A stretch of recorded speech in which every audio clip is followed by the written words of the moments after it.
True stories of honor for everyday situations. So if we talk about honor, we're talking about honor as loyalty to your highest constructive values as enshrined in the 4 commandments of honor, while striving to cause no harm physically or emotionally. 4 commandments of honor. I wish you well. I take full responsibility for co-creating my reality and my problems. I'm grateful for the power I gain from hardship. And what's the most honorable thing to think, say, and do? That's the bridge. I call that the bridge. Then the 4th commandment is one of 2. Either I seek always to serve my highest values, or if you believe in God as I do, it's God you wish is my only wish. So there you have the 4 commandments of honor and what I call the bridge between honor and reality. The bridge again being what's the most honorable thing to think, say, and do. So then you have a couple of derivatives. I'm grateful for the power I gain from hardship. I call that the warrior's commandment of honor, and you have 2 derivatives. One is I intend to come back much stronger than ever, or I intend to come back much stronger than ever, God willing. And the other is what's the best true story I can tell myself about this problem. Now, the reason I went into the system is this reason. Whenever you're applying this in your daily life, that's a true story of honor. If you are able to say, I take full responsibility for co-creating this, my reality, my problems. You see you're co-creating a problem with another person, and you go, I'm sorry. That's an everyday situation of being honorable. And sometimes that's hard for people. That involves putting honor before pride. Or if you say, I'm not feeling well, I'm going through all these issues in my life, personally, financially, at my work, but I intend to come back much stronger than ever. Or I intend to come back much stronger than ever, God willing. That gives dignity to what you're going through, to the suffering. That gives a dignity to it. Or if you say, I'm grateful for the power I gain from this hardship, that's wonderful. Or if you say, I'm extremely grateful for the gift of this trial and tribulation that brings me closer to God. God, I'm extremely grateful for the gift of this trial and tribulation that brings me closer to you. That gives so much dignity and nobility to our struggles. So typically we're talking about something that's a struggle, a difficulty in life, and to deal with it honorably involves applying one of these principles. That's in everyday life. So those are true stories of honor. I'm sure every one of you have been applying these throughout your life, even before you were told these principles. Or say somebody's bothering you, or you feel annoyed at somebody or angry, and you're going in your mind, I wish you well. Well, that's being honorable because you really want to say something nasty to this person.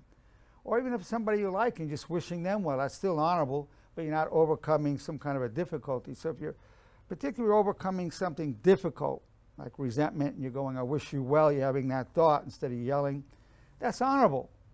And if you think about all the situations in your lives, of everyday situations, how much honor you manifest every day.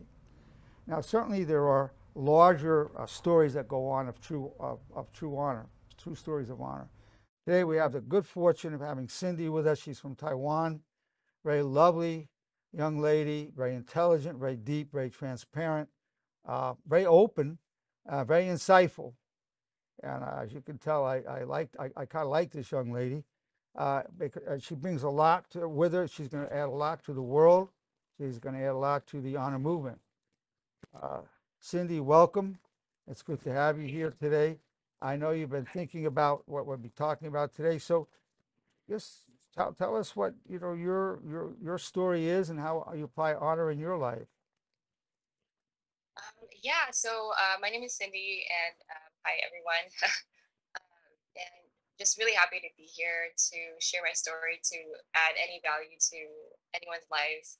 And my story, I think, if I were to try to tie into the commandments of honor to my experiences of how I grew up and how I think and act on a daily basis, it has helped me tremendously. I think the one that I have been struggling with was, taking full responsibility for co-creating my reality and my problems.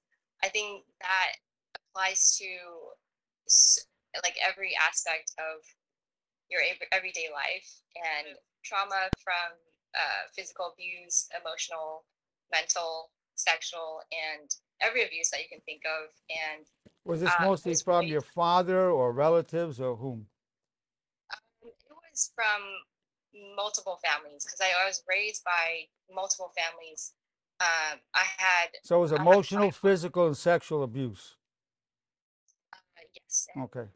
yes. And so I was raised by different aunts and uncles and my grandparents on both sides. Um, when I was traveling between America and Taiwan back and forth every other year of my life before I was 10. And then when I was 10, my parents couldn't take care of us anymore. They had a very unhealthy lifestyle. So my relatives took me in and I came here to live permanently So when you said with my unhealthy lifestyle, what was the unhealthy lifestyle?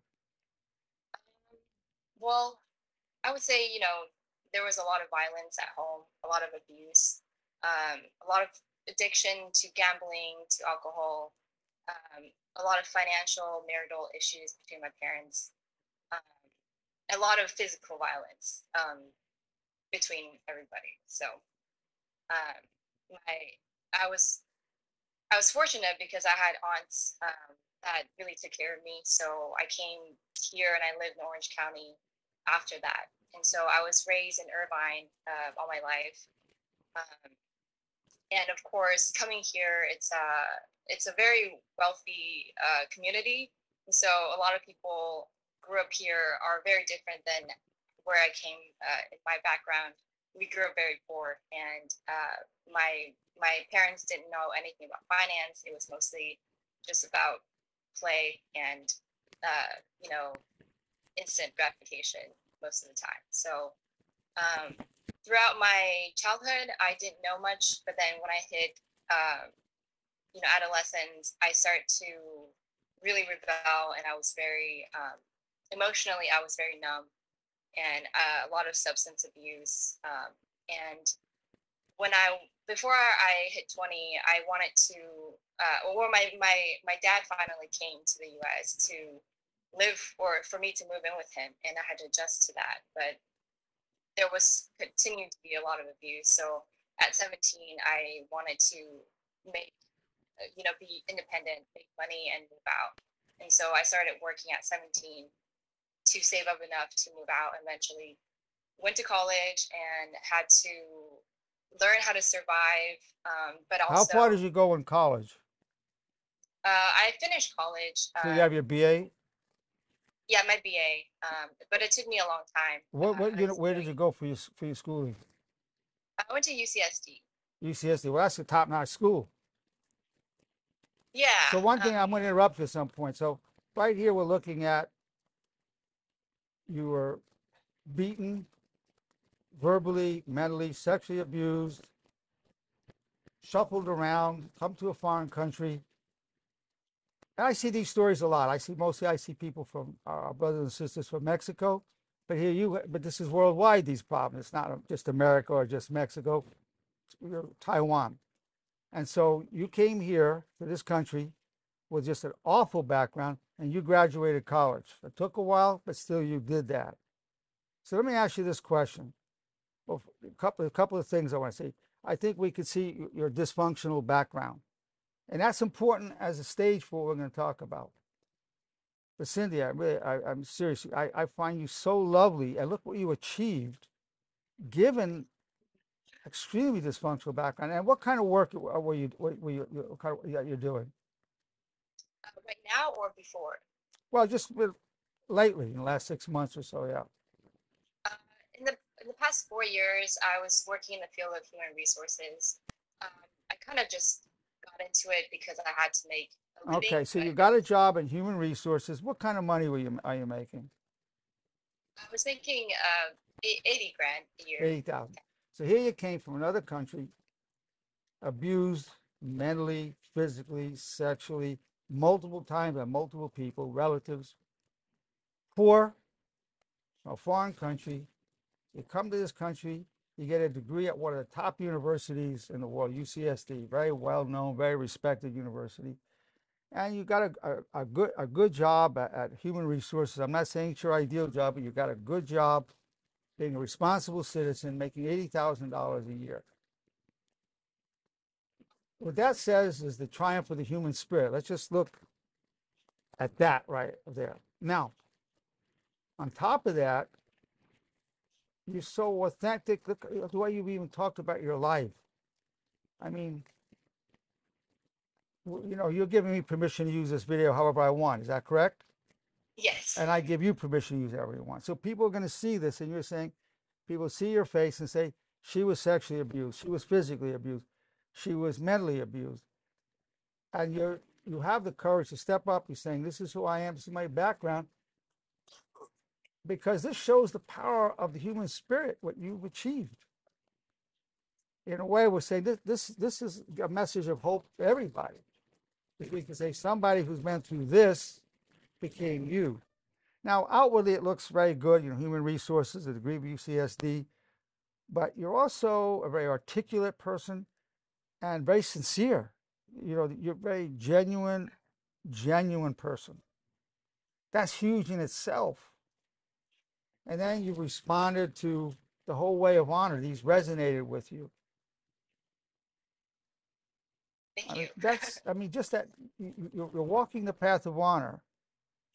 You saw the most dishonorable things imaginable, and you chose the path of honor. So I'm going to ask you this question. Would you say that all the dysfunction you went through, which we wouldn't wish on anybody, and okay, now I'm going to ask you, what way did it strengthen you in a that's a terrible story. There's no way to make that a good story. That's awful.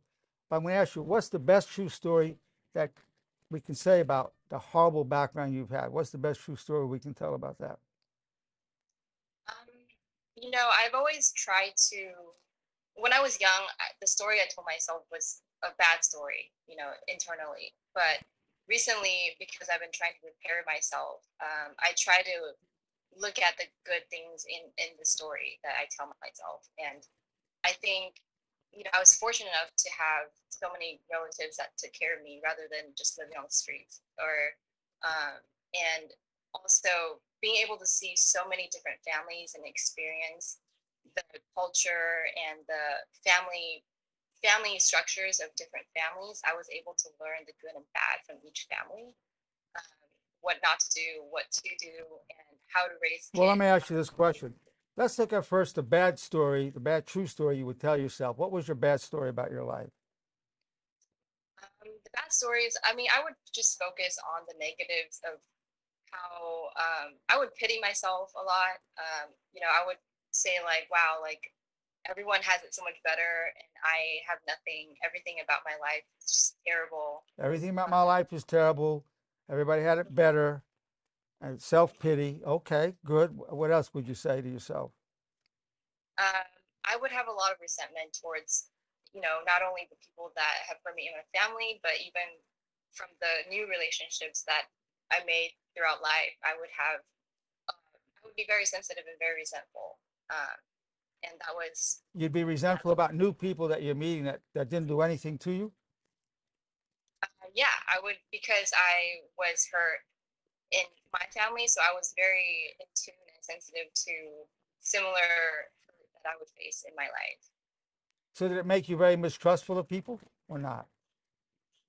Definitely, because my father had, you know, was not very faithful, so that made So he was infidelities in your family. Yeah. So that here you are. So in addition to the trauma, it impaired your ability to trust, yeah. which is huge. So for you growing up, the world was not a safe place. All right. So you had that. That's all real and that's all tragic. That stands as it is. But then it also put you where you got to see other families and you got to see some of their strengths and the contrast. You start saying, well, it's not all bad, not all the families are dysfunctional. There is some good in the world. At what point did you start saying there's some good in the world? Because I didn't have any parental figures that set good examples, I was constantly trying to find any wisdom or knowledge in other families and other parents. So you were looking for wisdom. Well, let's stay with that. Very few people look for wisdom. Firstly, you were betrayed by the primary figure that's supposed to protect you, your mother and your father. So you were betrayed in a very primal sense. the ones that brought you into this world, hurt you, betrayed you, violated you. That's very scarring. But then you said you were looking for wisdom. How did that happen where you looked for wisdom? What made you even think about wanting wisdom? I noticed that the people outside of my family was not the same as the people in my family. And I noticed that difference, and I thought was what I thought was normal was not normal. So I was thinking like, well, whenever I see people act a certain way or react to a thing in a very calm manner, which was very different than how, for example, my dad would act, then I would just look into that and see like, well, how can people deal with certain things that way? So And you saw some calmness, some reasonableness around you, and you were able to see that. You distort. You were not that distorted in your perceptions, where you were distorted into just confirming what a bad world it is. You saw something good. mhm, You yeah, recognized that. yeah. What was that like for you to recognize goodness in the world? What was that like for you? Um, hmm. I think it helped me realize that like there, it's still a journey. I think right now, my 20s was just me trying to repair, and even till this day, I still struggle with that, finding I understand. goodness. How old are you now, Cindy? I'm 30 right now. 30. Okay, you still struggle with what? Just trusting and finding good in this world, but I know there is. It's just I am still struggling to completely believe it and feel safe in this world. Yeah. You're struggling to feel safe in this world, to see the good in this world. You know it's there. Uh, so would you say that therefore you suffer from massive insecurities of sorts? Oh yeah, totally. Yeah. Yeah, uh, in many ways. yeah. I try to appear as normal and as I can. I think it was out of survival that. So you learn what it takes to look like, well, Cindy's just a normal woman walking around. You know how to project that. Yeah, I try. I think out of Well, you do a good survival. job, Cindy. I mean, nobody meeting you, of course, you know this. Anybody meeting you would have absolutely no idea that you have any background even resembling that. You know, you're very well kept, an attractive young lady, an intelligent young lady, articulate. Nobody would ever suspect that you have these kind of dynamics going on in you. Nobody would never imagine it because you know you're well put together. So who's going to know? Well, Cindy's had this. This is the invisible thing that we're walking around. In fact, somebody seeing you would say, "Do you know Cindy? Yeah. What do you think of Cindy? Oh, she seems like a lovely person." That's what they'll say. Oh, she's lovely, nice young lady. That's all they would say. But that night, and I always tell people, you don't know what's going on in people. I don't care what they outwardly project. You don't know what's going on, and you're proving that point. Tell me how the commandments of honor and the bridge and the way of honor, if any kind of impact on this worldview. So as I was mentioning earlier with taking full responsibility for co-creating, I have it written down the side, co-creating my reality and my problems. I think that one really is helping me with my struggles of trusting the world and finding good beyond just myself. I think it's just co-creating the reality in my mind that you know how I feel. I'm responsible for it, and I can't. If I do think negative or I don't trust the world, that's my own responsibility to correct it and So how find. do you correct it? So if you have that lack of trust, uh, uh, well, let's talk about our relationship. So I'm your therapist. You're like a daughter to me. We're close. Uh, how much do you trust me, truthfully? I trust you 100%, but I did just meet you maybe a month or a little over Yeah, a a month month ago. ago. Now you Yeah. trust me 100%. So why do you trust me? Given your background, not trusting people. By the way, I am totally trustworthy, so it's a good assessment. But why are you able to trust me? I feel like I can see your character and through the way you talk and the content that you create online, and also when I talk to you, you seem like a very genuine person. And so it just the feeling, the energy that you give off makes you very trusting, and you do share your vulnerabilities, and you're very transparent about your past struggles. And so in a way, I can tell you're not trying to hide anything to like fool anybody. Right, Yeah. right, right. That's exactly right. Yeah, I'm not. Uh, that's very true. So, do you meet people who you find to be transparent and the things they speak of engender trust in you? How often does that happen for you? Sorry, could you repeat that? How often do you meet somebody where you see that transparency, that genuineness, and the speech and behavior from somebody where you say, I can trust this person? Generally, I don't think I would doubt people in the very beginning. I always am trusting of people until I see signs of. So you do give the trust now, even though until it's shown otherwise. So it's not like you start off mistrusting people. You start off with trust, even your background. You start with trust, and then you go to a mistrust. But we talked before about how hard it was for you to trust people. So you've gone beyond that now. It's only when I feel like there are signs that makes me feel that I can't trust them. But I think sometimes I could be overly sensitive or misjudge somebody to be untrusting, um, just based on like behaviors or patterns in their behaviors. So let me ask you this. So you do trust the vibes you pick up. You trust your instinct. Is that right? Yeah. So that's important. So as much as you mistrust the world around you, you don't mistrust your own sensitivity and what you're feeling and reading in situations. But I'm also open uh, to not doubt myself, but question my reality, because I know that everyone has their own reality, and it's not always true. Um, if one person thinks the other way and the other person thinks another way, it's like we all have our own Well, let me ask you perspectives. this question. So when you say I take full responsibility for co-creating my reality and my problems, you've had a horrible background. You didn't co-create that at all. It was really horrible. So what are you able to tell me about how you take full responsibility for co-creating? So that reality was created for you, but then there's an expanded reality that includes that and beyond that you're co-creating. What have you done to expand? We could say, what way have you reframed that? What way have you expanded uh, your reality from this horrible background? Well, that actually ties to your other commandment of being grateful for the power that you gain from suffering.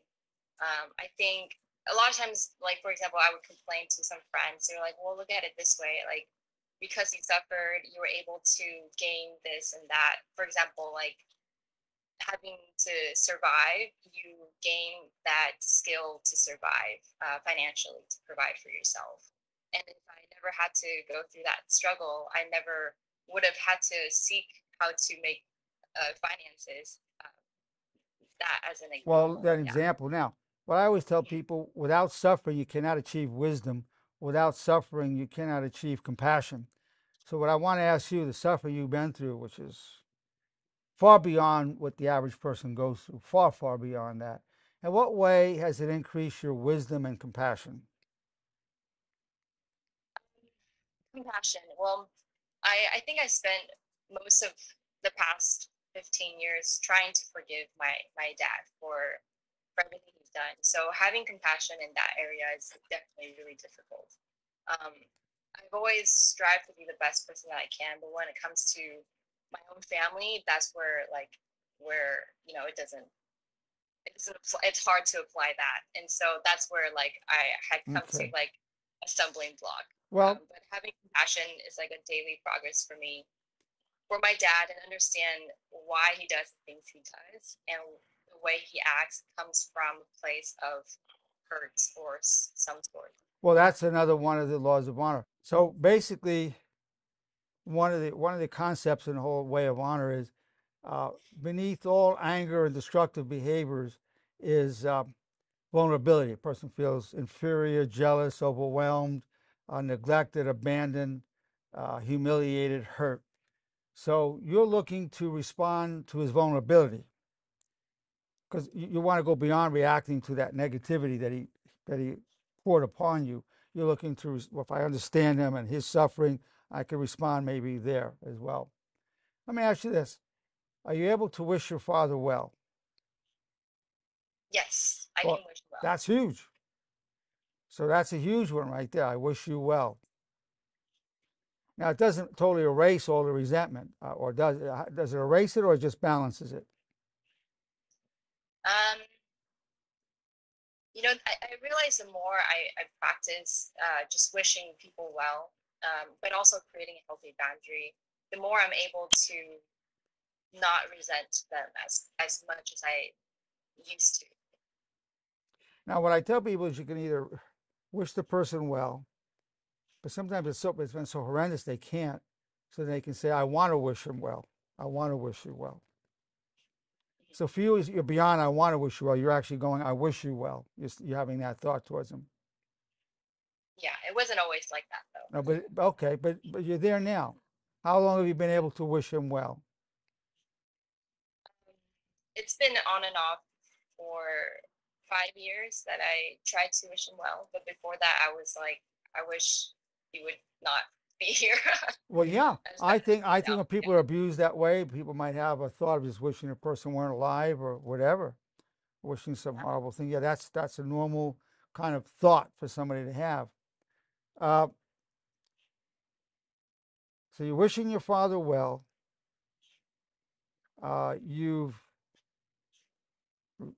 earned a degree at a top university, UCSD. You have a well-paying job. You've been able to function in the world. Here you are from an extremely, not just dysfunctional, extremely dysfunctional background, and you're functioning in the world. By anybody's standards, functioning well.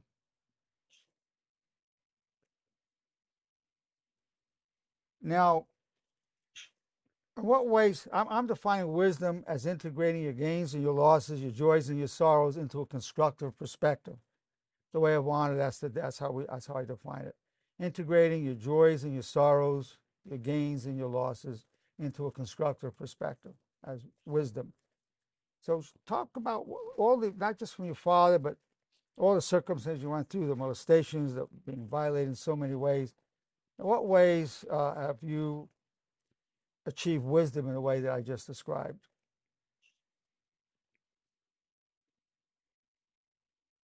Hmm.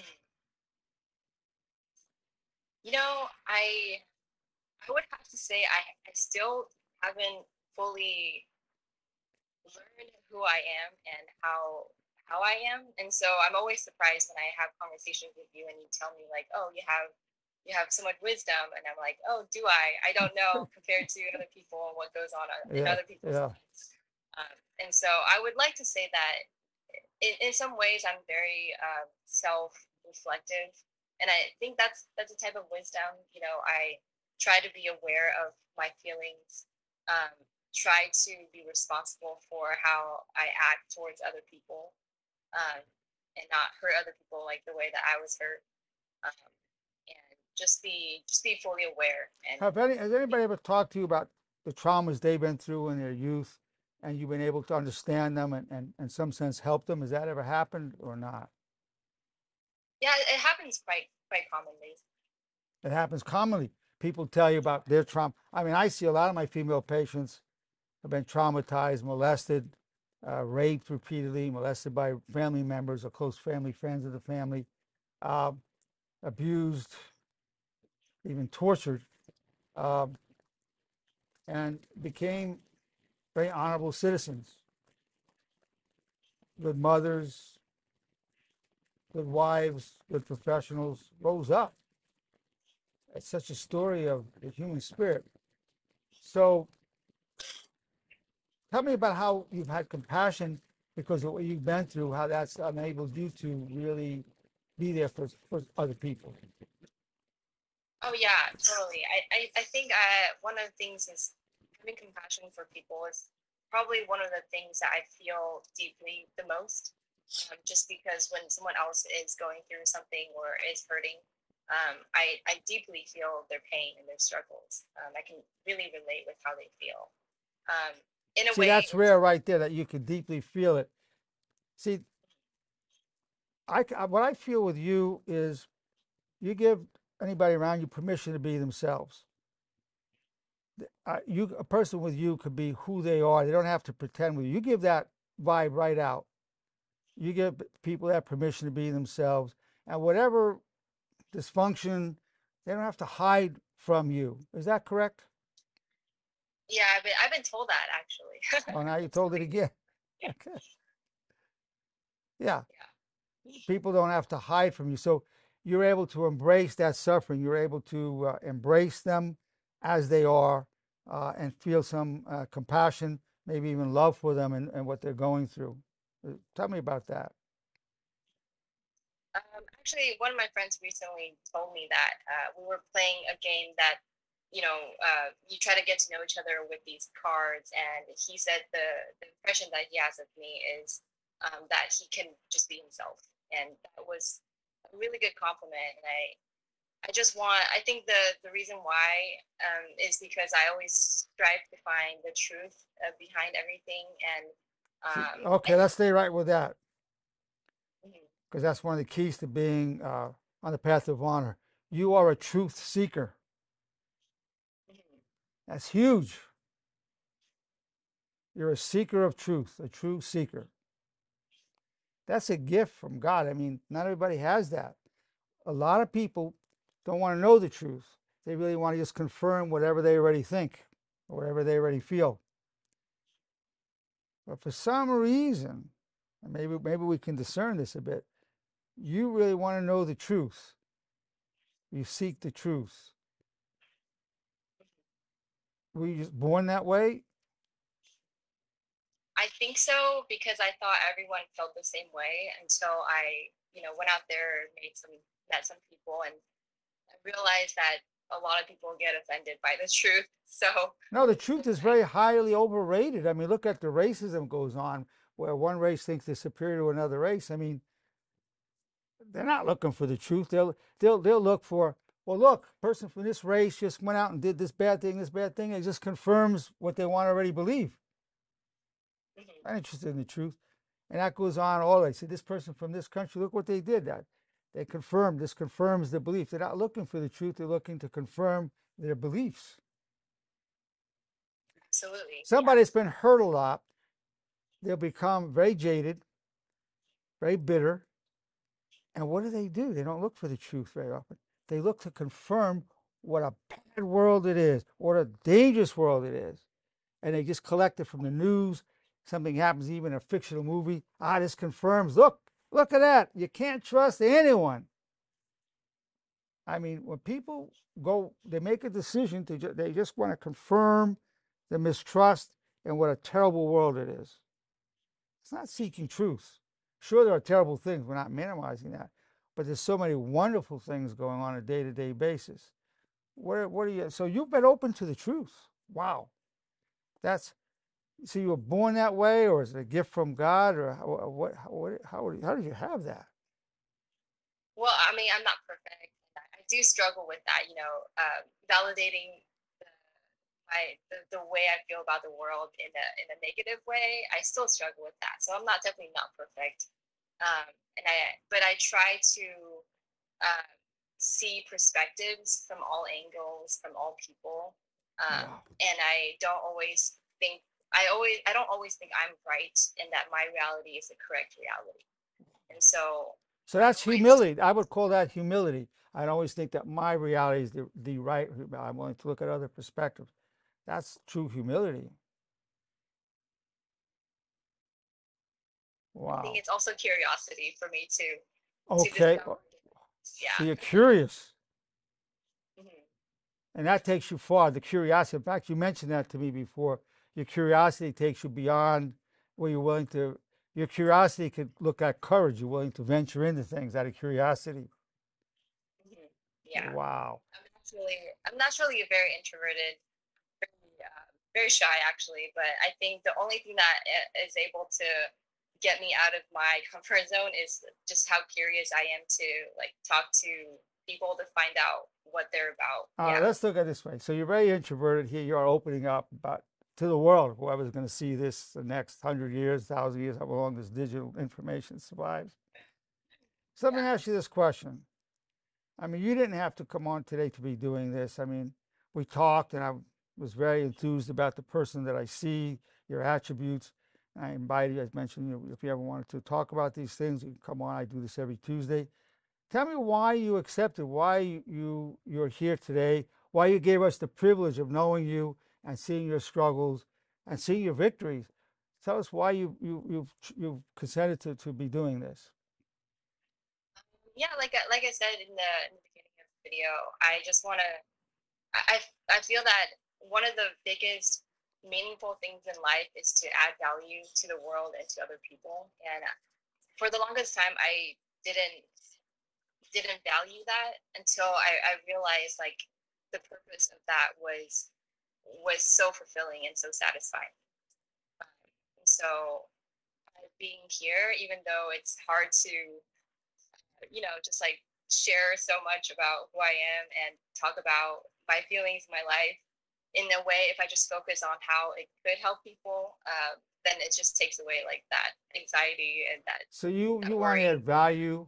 You're looking to uplift people. And really, what I hear, which is so beautiful about you, why you're such a beautiful person, is you don't want people to feel alone with the suffering they've had. Mhm. Is that right? Yeah, or just have them be able to relate in some way. They relate and say, I'm not the only one. They say, you're going through this. And the other thing you're giving is hope. Somebody can say, look, I've had this horrible life. I, oh God, all this happened to me, this happened to me. But look at Cindy. She was able to rise up. She's achieved all this in this life. There's hope for me. So you're giving people a way out of their loneliness, feeling they're the only ones alone, and giving a hope that they can achieve. So would you say, that's how I see what one of the things you're giving. Is that something you could feel that's coming from you? I think so. From how much I've transitioned from who I was before until now, I feel like a lot of people are still stuck in bad habits or struggling with a lot of dark things in their life. I feel like I was somehow able to come out of it. I'm not still not perfect, still working on it, but I think hopefully other people can get something out of the story as well. Well,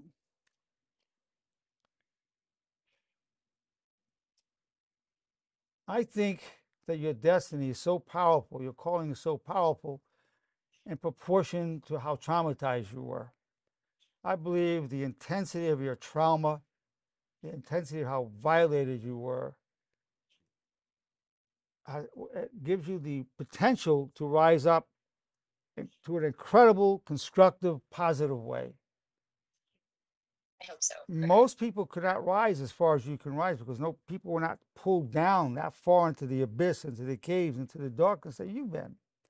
So that makes you that makes you crave the light. You lived in so much darkness. Yeah. So I'm going to surmise that made you crave the light. Tell me if Absolutely. that's true or not. Yes, definitely. When I was in darkness, I was abusing a lot of substances, and I was in a lot of really What kind of unhealthy, substances were you abusing? just a lot of drugs. But nothing too hard, like nothing, no meth or heroin of that sort, but So what was it? just Cocaine, marijuana? What was it? What? cocaine, ecstasy, a lot of let's see, Adderall, Xanax, Molly's, cigarettes, other psychedelics, things like that.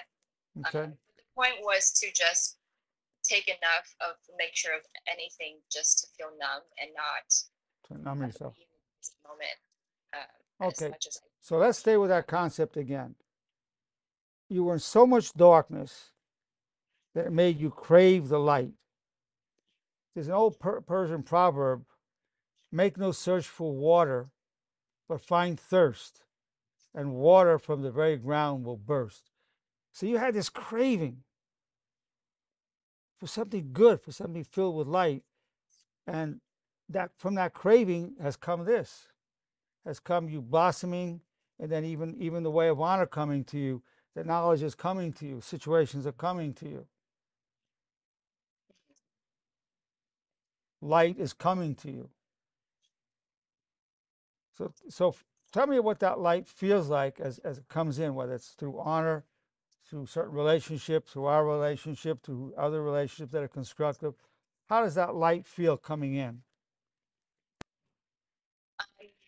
I think you know the saying like you can't experience light until you experience, and unless you've been in the dark, or if you can't feel the opposite until you've experienced the other side. So for me, it's kind of like seeing the contrast of like where I've been versus the absence of that darkness and how peaceful it feels without it. And seeing the lives of the people around me during the dark times. I've had exes that overdosed and passed away, or exes that became meth heads and they were just forever in that dark hole. Um, just knowing that like I'm so lucky to not be in that spot, and like I really dodged a big bullet from going down the wrong path, and to almost kind of overcorrecting all of that and seeing and finding peace in just like simple things in life. That You know, that was all I needed. Yeah. my father said something very related to this. He said, son, I have a lot of good advice to give you. Not because I've been so smart, it's just I've been so stupid. So I always tell people that's part of my credential to help them has been my own stupidity. Yours was you were a victim, but I like that we're victim of others, but also we can become victims of ourselves. The stories we tell ourselves.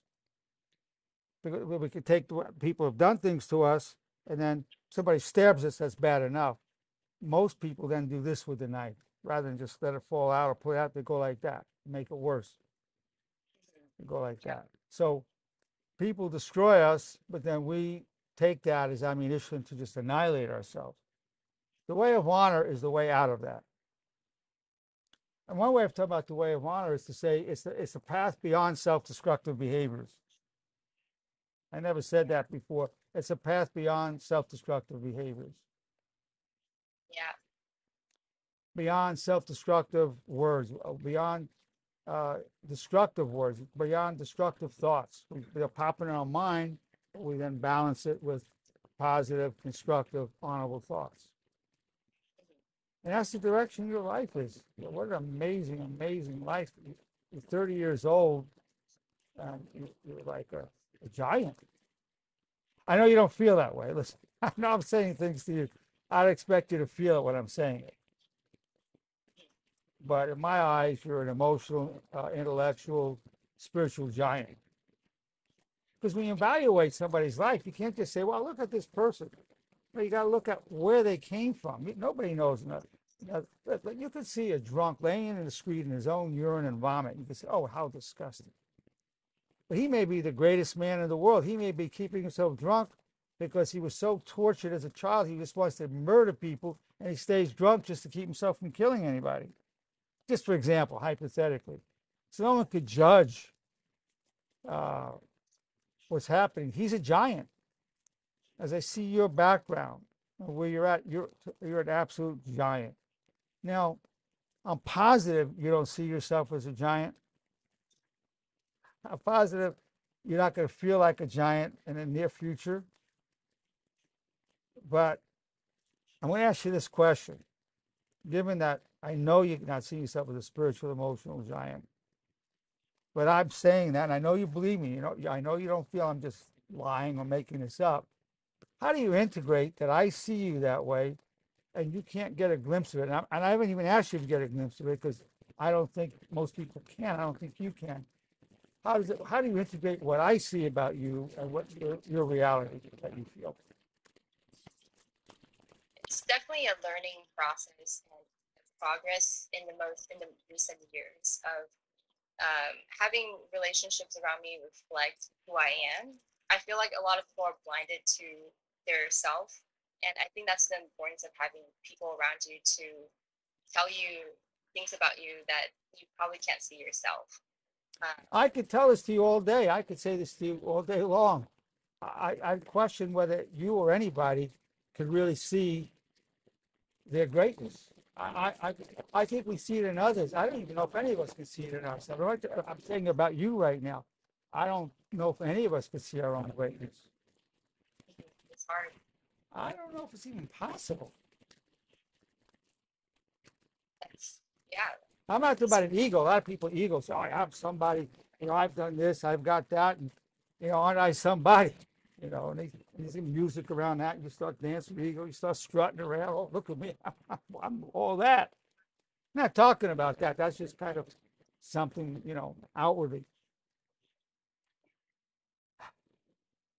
I'm amazed by the greatness I see in you, and knowing that you'll never see it, or any of us will see it in ourselves. It's amazing to me. And I don't know what would happen if you did see it. It's not something that blows up the ego. This kind of greatness doesn't blow up ego. 5 minutes. Yeah. I appreciate you telling me that. I think we all need people in our lives to tell good things about each other to each other.